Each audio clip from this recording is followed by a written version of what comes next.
Okay. Hi, my name is Shirley, and tonight I want to talk to you about the Hack the BART Strike project I worked on, and kind of the story of how I got there. So when the first BART strike occurred in July, there was a phrase that I kept on hearing over and over again, and it was that the average BART employee makes $80,000 a year. And this phrase confused me a lot because if they're really making $80K a year, why are they striking?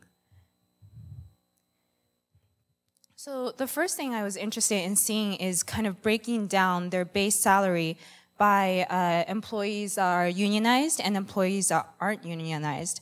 So with this histogram, you can see that you can see a couple things, and the first thing is that actually majority of the BART workers are unionized, and second, out of all of the unionized BART workers, a majority of them are making a base salary of $60,000 to $70,000 per year. So then I wondered, where is this 80K figure coming from? So if you take a look at what a BART has for the total cost of employment, they list the total cost as base salary, overtime, and other compensation, as well as the pension and medical plans that BART pays into for each of these employees. So here I have a graph of all of the most common positions, BART positions, associated with the 3 unions that were in negotiations with BART back in July, August, and during the strikes.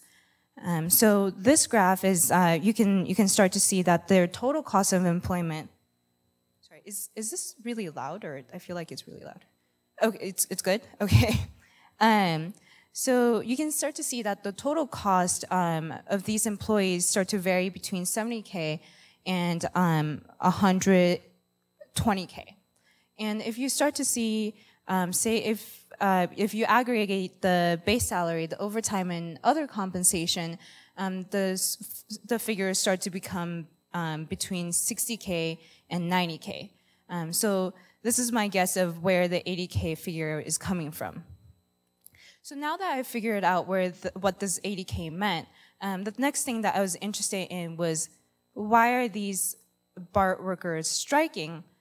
And as I started to read into the articles, it told me that these workers didn't get a raise for the past 4 years, that there was rising costs of living. They cited unsafe work environments. And I decided that the easiest to quantify was the cost of living.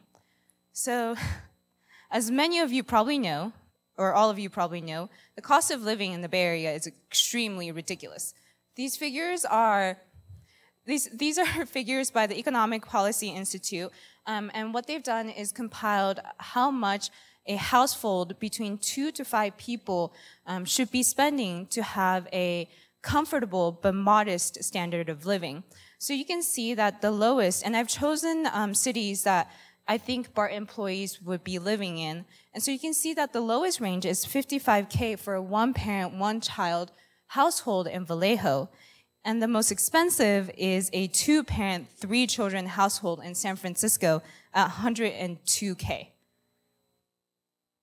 So when I put these two data sets together, it was really interesting. So for example, if you take a look at the single-parent household with 1 child living in Oakland, you can start to see that it's really tough to make a living. So unless you're one of these skilled laborers, one of these, say, the technicians or the electrician or the mechanic, you're really not making the cost of living with just the base salary, and you have to work overtime to make ends meet.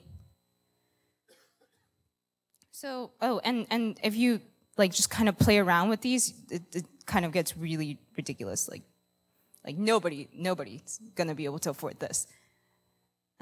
So as I started to understand kind of maybe their motivations for wanting to strike, the next important question I had was, what are they asking for? And from what they're asking for, how are these proposals affecting these employees going forward? So I managed to scrape these data from various articles about the BART strikes, and these are the proposals numbers that I came up with. I have to give a little bit of word of caution. Because it was so hard to figure out what the proposals were, some of these are guesswork. But these are the numbers for the proposals of August and October of this year. And one thing I wanted to note was that when I started doing this, when I started hearing about the BART strike, one of the things that seemed very outrageous was the fact that the unions were asking for a 20% plus raise. But as I started looking into this, I started to realize that they were asking for 20% over the course of 3 or 4 years. And if you spread out those numbers over the course of 3 or 4 years, it becomes somewhere between 5 to 7% over the years. And that starts to sound quite reasonable, as opposed to what BART was proposing, which was between 2% and 2.5% over the course of 4 years, which is very barely above inflation. So when I took a look at all of these 3 components individually, they were very interesting. But what I wanted to really do was figure out how they might fit together and how the story might change if they fit together. So this is the end result of my BART strike project. And you can see that the 3 different components are here. The positions are right here. The cost of living is kind of summarized here, and the proposals summarized here. And they all kind of just aggregate in this one chart. So if, for example, you click on the electrician, the BART moves up to reflect how much an electrician might be making for this current year. And with the proposal from August 1st, what they might be looking at going forward between this year and year 4. So, and again, this was interesting, but as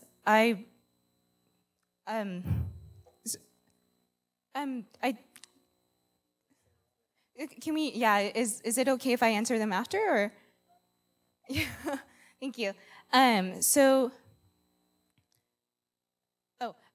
one of the suggestions and feedbacks I got for this project was it'd be very, very interesting if I could customize these proposals or customize these costs of living to reflect what I think might be reasonable, and then be able to share these numbers with a friend. So then I made the customizing possible. So for example, for me, I don't have any children. And I don't really spend that much on transportation. And actually, for a BART employee, their healthcare is $97 per month. And then, oh, sorry. And now I know that I can make it as an electrician.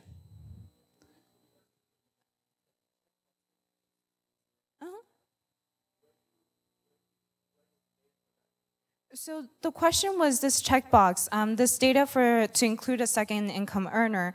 Because the cost of living for a two-parent household assumes that both parents are working, I included a second income earner. It's about a $37,000, and this is the figure of averaging all of the median incomes across the four cities that I've mentioned before, the San Francisco, Vallejo, all of those areas, and so they're from census data, and it's down below. So, and then you can start to kind of customize the different proposals to see like what might seem very reasonable. So one of the major things I learned while I was doing this was while there seems to be this very great gap between the proposal from BART and the proposal from union about how much to raise year over year.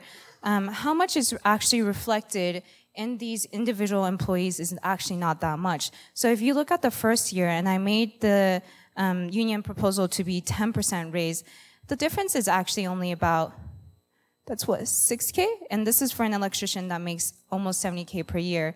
And then the discrepancies over the years only increase so much because I am assuming compounding year over year.